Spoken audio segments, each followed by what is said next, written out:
अस्सलाम वालेकुम प्यारे बच्चों। Class 7th subject Kashmiri, page number 79। Lesson का नाम है बाबा जितो।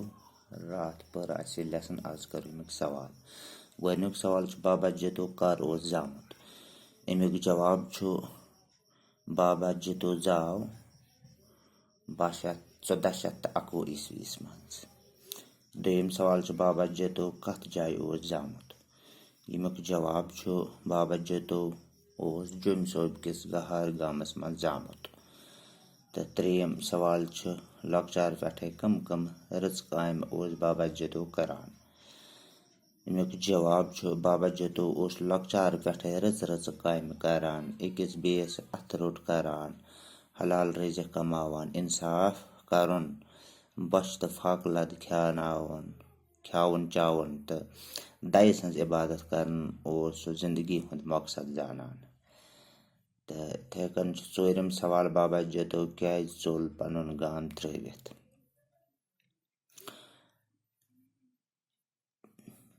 तो अमुक जवाब जोजी उस बाबा जितो हस मास।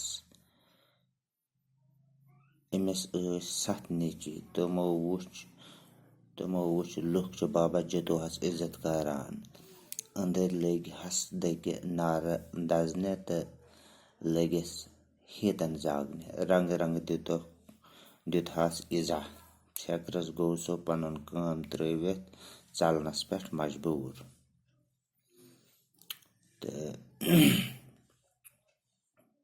पत सवाल नंबर 5 बाबा जितो कित कन वपद्यो बोध जमीनस गुतल फसल। बाबा जितो कर कुट तो कल मिलवित थक रुस काम। सह बांगे नेरान तो चांगे अचान। माता वैष्णो देवी हज आशीर्वाद पन्ने मेहनत तो यारन हंद अथ रट सत कोरन सह जमीन फसल वपदावनस लायक।